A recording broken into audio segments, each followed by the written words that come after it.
Well, the yellow one there on the top right Yep. is for signaling purposes. They would use yellow smoke or different colored smoke grenades For signaling. for signaling purposes. The red one is a thermite representation of a thermite. These are all just training devices there. The thermite would be used to destroy the equipment. If, say, for example, they need it, they overrun, they need to want. Yep. If the truck broke down and they're threatening overrun, they could take the thermite, put it on top of the radio, or shoot the radio, or put the thermite on the engine and destroy the truck. Okay.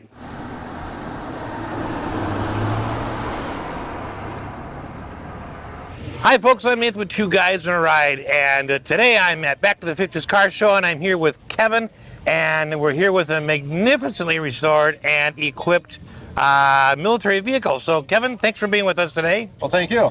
And tell us what this is. This is a Dodge M37. Okay. The military version of the Power Wagon. Okay, and now we had done some talking earlier, Kevin and I. So this vehicle is actually a Minnesota vehicle. Correct. Minnesota Army National Guard. It's a 1954. I didn't add that. Minnesota Army National Guard from the Owatonna area. Okay. And so how would it have come in your possession? Because you are what? Third owner? Third owner outside of the state of Minnesota, correct. Right. So tell us about it, because it's got super low miles on it. Well, it was retired from service in 1974, sold to the state of Minnesota, sat in a state storage lot for 20 years unissued. Jeez. Because it would have been issued to, say, the DNR or police or, I mean, somebody, other government fire organization, if they needed it. Yep, brush fire. They would use these for brush fire trucks. DNR would issue. They'd issue them for the DNR for going out and traveling around. But for some reason, this one. Yeah, this one was never issued. Yep, all the paint's original, all the markings are original. Wow. And then I bought it in '97 from a buddy of mine. He was using it. He bought it at auction. Okay. He was using it, and I bought it from him. And I started putting it all back together. I bought it just as the bare truck. Okay, but all the markings, the stars, the U.S. Army, the numbers, all that is original. Yes. Yep. All the the equipment on here, like this bumper right here, was on there when it was released from service. Yep, the bumper was on there. From what I can tell, it was an Air Force bumper at one time, and somehow the Army National Guard got a hold of it and put it on this particular vehicle. And you know that because? Well, the truck was without winch originally, but the back of the bumper has blue paint on it. The alternate Navy color was green, because the Seabees also use these if there's a Seabee logo on the door. Okay. But grayer green for the Navy, Air Force blue. The Air Force also had some green ones stationed up in Alaska. Okay. Typically for base use, they were a blue color. Okay. That Air Force blue. So that's why you think it came from the Air Force. Correct. Okay. Okay. How many pound winch is that? Does it have a limit? It's a 7,500 pound winch operated off of a PTO. It actually can pick the vehicle up like a yo-yo and swing it. Oh my gosh. The truck weighs 6,000 pounds and it's a 7,500 pound winch. And the winch works, it's beautiful, yeah. I've used it a couple times. Okay. Now, do we know that it came from Camp Ripley? No, I actually made this plate. Okay. Different bases and forts had camp plates, and Camp Ripley never had a camp plate, and I called the base, the historian up there, and talked to him. Asked him, hey, did Camp Ripley ever have camp plates? And he said, no, never had camp plates. I said, well, can I make one? He said, sure, why not? So I took artistic license, and I actually made this up at the shop. And just to have some fun, I sent him a picture of it, and he loved it. He thought that was great. So that's awesome. But it never. You figure the headquarters for the 47th Infantry Division was at Camp Ripley. So that's kind of what I did. So the lettering is accurate. It just they never would have had a plate from Fort Ripley. Exactly. So original numbers on the bumper, original star. Yep. The numbers. What did this signify? So this is a bridge plate. The military used these. The engineers would go in and rate a bridge for, say, 10 tons. This is the loaded weight of the vehicle, 4 tons. So at any given time, 2 of these vehicles fully loaded go over the bridge. At the same, so they're easy to spot. Correct. There's one on the door, and there's one here, and this is the primary one. That's what it was for. And then there's a C on the back of this.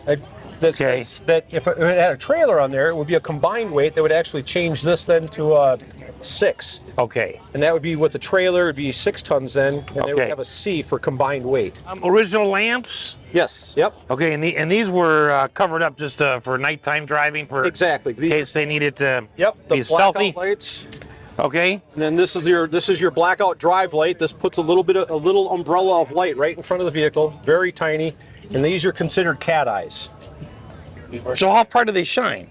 This here just puts about 15, 20 feet in front of the vehicle, just a little tiny sliver of light, just enough to see off. Separate switches, of course, inside for all of them. Yep, it's all obviously. Yeah, it's all clicky. Yeah, okay. Original front grille. I know you already said this is all original metal, but yep. Oh yeah. Man. Okay.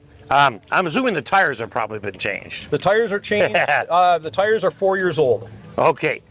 Yeah, they're getting more expensive, but you can get about 20 years out of these tires. So yeah, I'm assuming this is a slow-moving vehicle, let's call it, right? You have a top speed of 45 miles per hour. 45 miles per hour. All right. While we're here, can we take a look at the engine? Absolutely. This is original, basically, right? You've replaced some pieces, but everything has been original. Exactly. I've had to do just general maintenance to the vehicle. A few years back, I cracked the head cracked for whatever reason. I replaced it. The exhaust manifold cracked. It just happens. Wear and tear, age of the vehicle. Parts, you figure they made these engines for 35 years, so no Lots problem. of parts available. Lots of parts probably available. off the shelf new. Exactly. Well, yes. For the most part, yeah. For the most part, yeah. But I was able to get ahead from my supplier, Midwest Military. Okay. And he had one brand new in the box dated 1953. Wow. Brand new, though. I love it. Now, what size? It's a 6. It's a flat 6? Yep, flat 6. Okay. 230 cubic inch. Okay. The World War II ones were 218, and as an improvement from World War II, they bumped it up to a 230 inch or cubic inch, just to give it a little bit more oomph. How much horsepower or torque? Do you have any idea? I mean, it's got more torque than horsepower, I'm guessing. Horsepower is about 100 horsepower. Okay. How many gears are there? I mean, it's a 4-speed. It's a 4-speed with then reverse added in. Correct. So, but your first is granny gear, so you actually start it in second. Second, right. Yeah. Okay. That makes sense. Now, we were talking earlier about some of these clamps. I mean, you restored this as authentically as possible. So even the clamps on the radiator hose are they were the military issue versions. Yes, correct. You ran into a bin of these. Yeah, I was at a surplus shop down in Oklahoma, and I ran into a bin of them, and I grabbed a handful, and I should have bought probably the whole bin. The whole bin. But the original ones are tough to get. They don't make them anymore, obviously, and you got to use the new style clamps. So these are the actual Army issued ones, or National Guard issued ones. Okay, awesome. Well, let's close that up and let's move down the passenger side. Absolutely. All right, so coming down the side. Now, original jerry can, did you find this somewhere? Was it on the truck? No, this one I added to the truck. Okay. This one's a 1980s dated can. Good luck trying to find original. I know, 50s. they're hard. I've got 2 of them, and they're very difficult to find. Very difficult to find in good condition. Usually you find them, they're all rusty, nasty, and anyways, I wanted to put a nice new one on the truck to match the condition.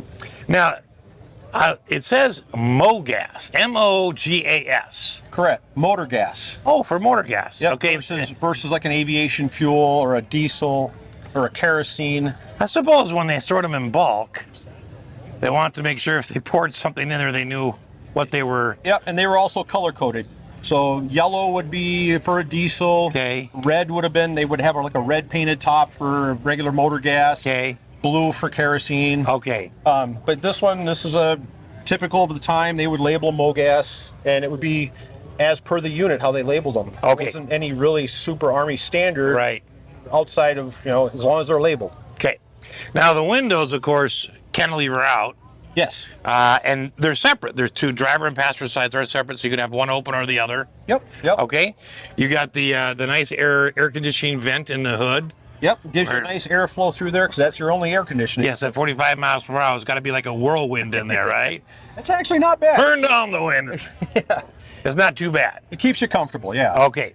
And that comes out of this metal piece, or does it come out of here, or does it actually come out of the floor? It dumps onto the floor. Okay. The metal piece here is your defroster. Okay. Part of the heating system. Okay. Now, There's that number 4 you were talking about on the side, the yellow 4. Yep. Original star. Now, why does this have a star on it? I mean, did it signify anything important? That would be our U.S. signature at the time for the vehicles. It would be carried over from World War II. The paint Just was to mark it for as a military vehicle, other than the obvious green. Exactly. Yep. It was Okay.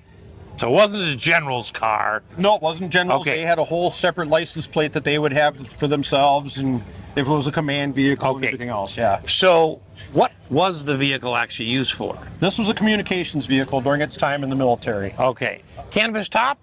Canvas top is original military. You're not going to find original military canvas tops anymore. This has been on the truck since I bought it in '97, so it's 27 years old.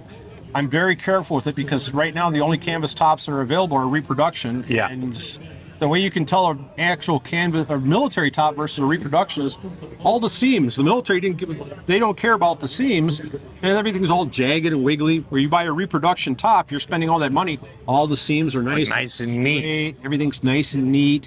Interesting. So I'm very proud of the top, and if it rains out, I tend to keep this covered just to keep it mostly out of the weather as much as I can. Have you ever had the top off? Oh yeah, I used to run it around quite a bit as a convertible when I first bought it. My garage was too short to store it with the canvas on, so my wife and I just run around as a convertible. As a convertible on it. Yeah, we'd have fun with it. And absolutely. Now you got a roll-up window in the back, and there's no. I mean, there's a plastic window, and how does it? It zips. Zips down, and it uses the little clippies there to tie it down. To tie it down. So it is fairly windproof. I mean, if you're weatherproof. Yeah, it is. Up to military standards, right? You can get you can get a little wet, but it's not soaking. Yeah, it will drip on you, but I've sealed this up as much as I can. I use the beeswax method. I get up there and beeswax it. Okay.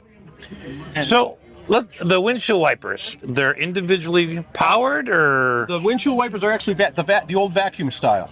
Oh, sure, off the engine. Yeah, okay. All right.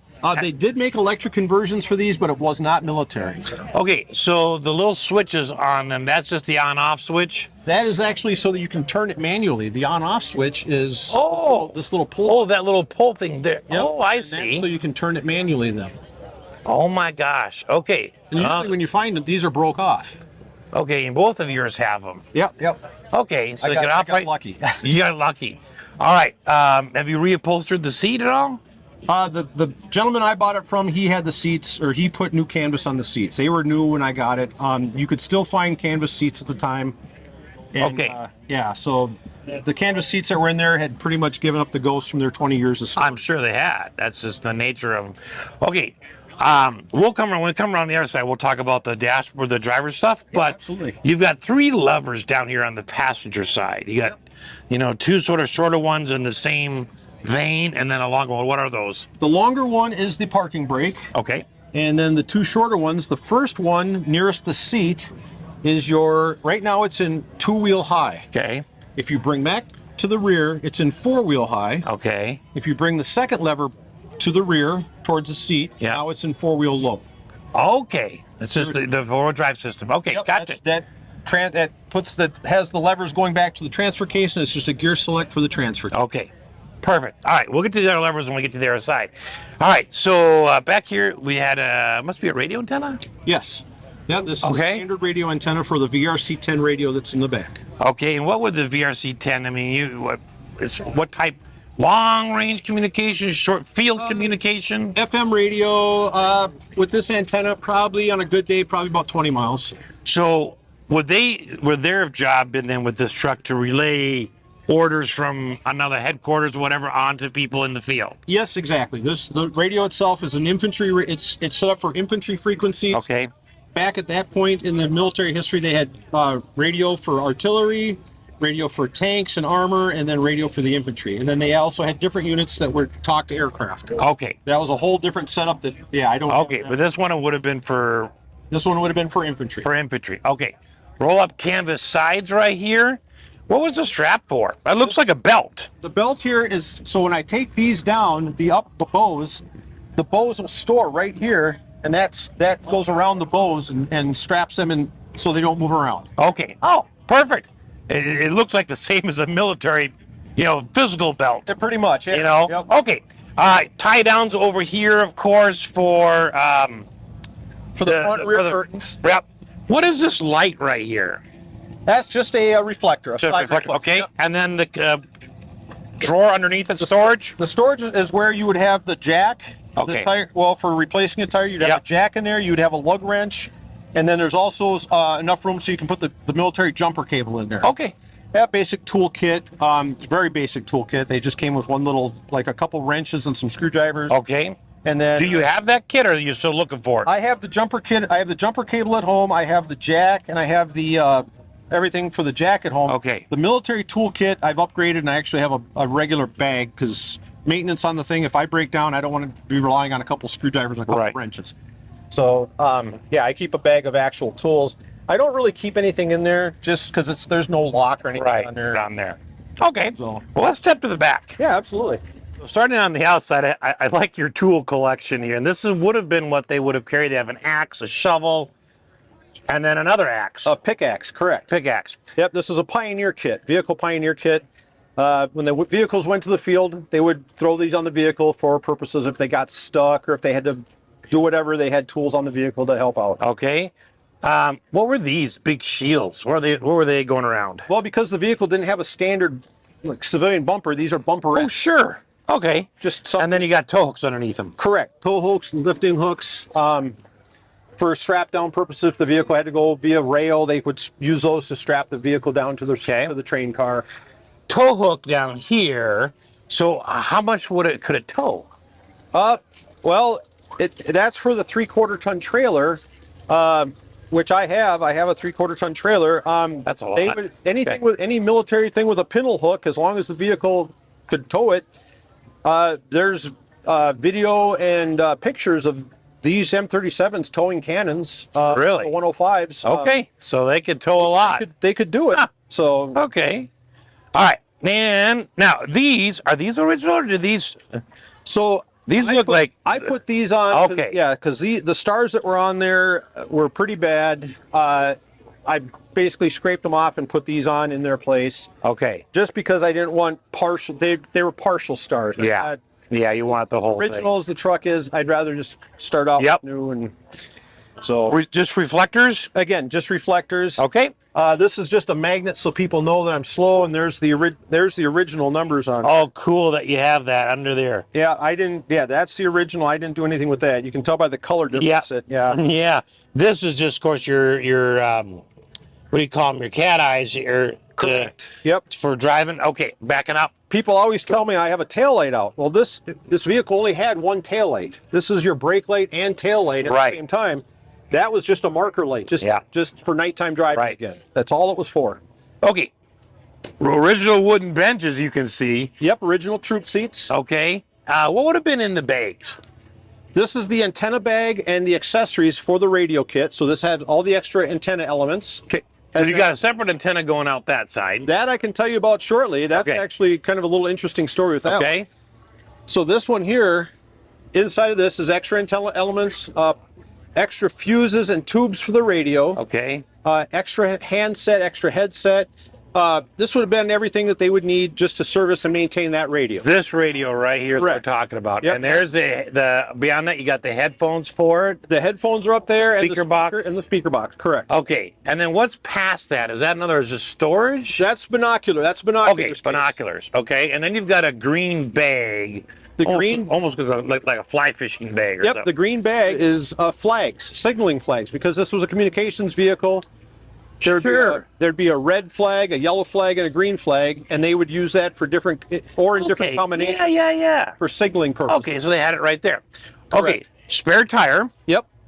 And then I'm assuming more tools in the bag that's on the spare tire. The bag would be for like communications purposes. There'd be paper, pens, Okay. stuff in there All right. for the guy to take down messages with the radio. I have the clipboard for the radio. I just don't display it because they're kind of hard to Right. get. There's an actual military clipboard. All right. I mean, it's so cool. I mean, I love history, and to see one with all this stuff on it, Kevin. I mean, thanks for doing it. 'Cause Oh, this yeah. is just way cool. Okay, now over here, you've got looks like a camera bag on the floor. That is the radio remote for the VRC-10. That's an Angus 6. And what it does is it will radio remote that radio. So I can set it up with this radio, and then run the other element to like the headquarters tent. They would be able to transmit from the headquarters tent through this radio and out. Would you use the wire that you got down there to attach the two? Exactly. Yep. Okay, gotcha. The vehicles would carry them so that way, once you transmit on a radio, you became a target. The enemy could triangulate your position. So you didn't necessarily want the headquarters being the place that they targeted. Correct. So, they didn't want to have all these radios set. They wanted to be mobile as possible, so they would set the truck up, run the radio remote out, and they would transmit through the truck. Okay. Now, right up above that, you have got some interesting things. You got 3 bottles, and then you have something with a phone. Yep. So can you start from the bottom with the bag with the first white bottle with the red band? That is the butt pack that straps onto that equipment, and that just carries some accessories for that radio, like extra batteries. Okay. The canisters are smoke grenades, and they're inert. They're right. show. But that's affixed to them as they would affix them to they would attach it in the field for use in the field. Okay. The two top, the yellow one there on the top right is for signaling purposes. They would use yellow smoke or different colored smoke grenades for signaling. For signaling purposes. Okay. The red one is a thermite representation of a thermite. These are all just training devices there. Okay. The thermite would be used to destroy the equipment. If, for example, they need it, they overrun, they need to want. Yep. If the truck broke down and they're threatening overrun, they could take the thermite, put it on top of the radio, or shoot the radio, or put the thermite on the engine and destroy the truck. Okay. The gray one is crowd control. It's a CS grenade. Okay. Like tear gas. Okay. The phone. Oh, the phone. The radio up top is a Prick 77. I have it set up as a convoy fashion radio. There's plenty of pictures of them being used in Vietnam in such a way where they just take the radio, set it in the truck, and down the road they'd go. A lot of times they didn't operate. They could operate these on the move, but they generally didn't. A lot of times they were just talking to the truck, correct, ahead of them. So this is like the old version of walkie-talkie, say. Correct. That would be like a convoy for a convoy radio. Is that what that antenna is for? Yes. Okay. And there's an interesting story with that in the fact several pre-COVID, there was a Vietnam veteran here that he was telling me that their communications officer, all their communications trucks kept getting shot up. Anything with an antenna, the enemy would shoot up because, hey, it's a communications vehicle. Okay. So he said their commo went down to the machine shop. He was some kind of communications genius. Okay. He drew up these little antennas to mount to the vehicle just so they could have an antenna that they could quickly mount to a vehicle. And didn't have to relay on or have an antenna flopping around in the cab or in the back, wherever. And so he designed these, and he drew it up I asked him, would you draw it up for me? He drew it up, and I took artistic license and made it in the machine shop, and that's a duplicate of what he drew from best I could tell. And it's actually a functional antenna. Okay, so that is, wow. I mean, that is just very, very small. Not as obvious. Yep, exactly. Right. It's something that they could quickly put on the vehicle. And then you just have this little thing, you just undo that, and then you can, actually, this is a flex neck. Correct, yep. You can flex it. You flex it up, or you can flex it in. Exactly, yep. Kind of hide it a little bit. Wow, but it gave off as much signal as the other antenna did? Exactly. It just, enough for a truck to truck. Exactly. The radio would be in the cab of the truck or back here, and they could just run a line, and it would be enough to get it out of the cab where it wasn't in the driver's way flopping around. Because you see the radios, and you didn't want that flopping around in there dealing with that while you're trying to drive. Or No. Okay, obviously gas. Yep, gas. And then the military vehicles had something unique with the gas on them, in the fact that... Well, what's that? That would be how you would take your 5-gallon fuel can and pour it into the truck, so you didn't have to pour it in there. You would pour it in there. Interesting. And that had a screen in there to keep the sediment and the crap. Filter out of there. That's interesting. That's all built in, and you still use it. Oh yeah. Wow. Okay. Oh, and it actually locks in place that way too. Yep. Locks in place. Then you put it back down and locks back in. And nice. Reflector light right here. Of course, the lettering up here. Caution that would have been original. Yep. And it's faded out, but it's basically saying don't overfill the tank. TP40. Tire pressure 40. Oh, okay. Good. That's wrote it so no one can mistake it. Yep. Again, identical to the other side. I'm assuming storage. Does it go all the way through? It goes all the way through. Yep. So wow. you can access okay, that's a lot of area. Yeah, exactly. Yeah. Okay. Now, coming up here, let's talk about the inside for a minute. Yeah, absolutely. the driver's seat did slide forward or backwards, right? Correct. Very limited though. Right now it's all the way back because I'm a little bit taller. Yep. But you had about 3 inches of movement roughly. Okay. Maybe 4. But yeah. No reclining back or anything. Nope. No reclining. Wasn't made for comfort. Okay. No, that's the military, right? Yep. Okay. And then you had, of course, clutch, brake, accelerator. Yep. What was the lever right there? The lever there is for your winch. That would act. Right now it's in the neutral position. That goes down to your PTO. Oh, sure. And then depending on forward or back, and here's your winch instructions. It would either unwind, unspool the winch, or re-spool it, depending on how it was engaged. Now, what's this button here? That's the heater. That's for the toggle switch. Turn the motor on. All right. And we'll talk about that in just a minute. Yep. This is on-off? That's on-off, correct. What's the starting procedure on this? I mean, because it's not like just a car, is it? Nope. Well, it's similar. There's no key. Military vehicles never had keys. Okay. So you would turn the switch on, and then the starter is actually on the firewall. Okay. Push it with your foot. Yep. Push it with your foot. Yep. All right. And then you had a couple of buttons, 3 buttons, 3 levers that look like this up here. That's your light switch control right there. All your lights. That's all your lights. That one switch up top determines all the lighting. The lighting. Okay. Yep. And then you just had a simple, must be like a water pressure gauge? Temperature, water temperature. Okay. Engine, the oil pressure, fuel gauge. Miles per hour. And then your electrical, gauge. Yep. Okay. Man, that is, it's a little Spartan, isn't it? Very basic. But it gives you all the basic stuff. Exactly. It doesn't give you more than what you need. It just gives you everything you need just to make sure that you're okay. All right, let's talk about the heater. We can close the door for a minute. Yeah, absolutely. Because this is that heater we were talking about. There's that little switch inside. Yep. So tell us a little bit about how this heater works. So the military, when they received the trucks from Dodge, there was no heater on there. There was, in fact, you see there's little, well, I don't know, it's hard to see. There's little punch outs all over the vehicle for different accessories that they would add to the vehicles. And there would be a punch out right here. Okay. Well, the military, depending on the region, would mount the heater if they needed it. In Minnesota, we need a heater, so they would mount a heater right here. It's off the radiator. Okay. Hot water. This electric motor blows that radiator, that hot water. Okay. Blows the heat into the cab via this.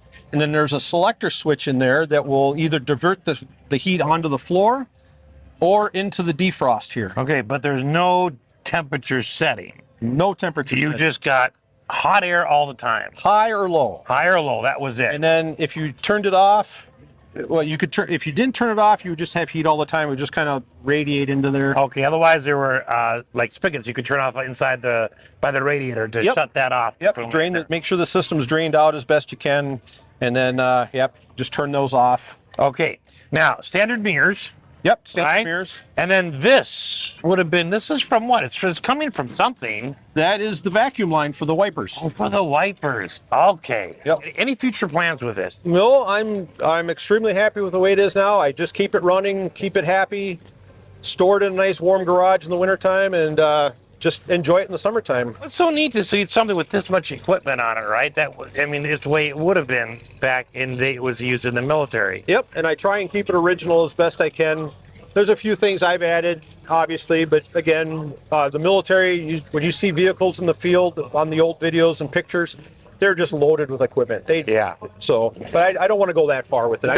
No, but you want to do the basics, and you've done that beautifully. So my last question is, what's one of your favorite memories with the vehicle? Having my kids grow up with it and having them enjoy it as they were growing up. I always appreciate when people take the time to bring this kind of stuff here and keep some of our Minnesota history alive. This is as it would have been in the National Guard back when it was in the service. So thank you so much for not only spending your time, but for bringing it to the show today. Well, thank you. Thank you so much. You bet. Yeah. Oh, man, I absolutely love this. And thanks for watching.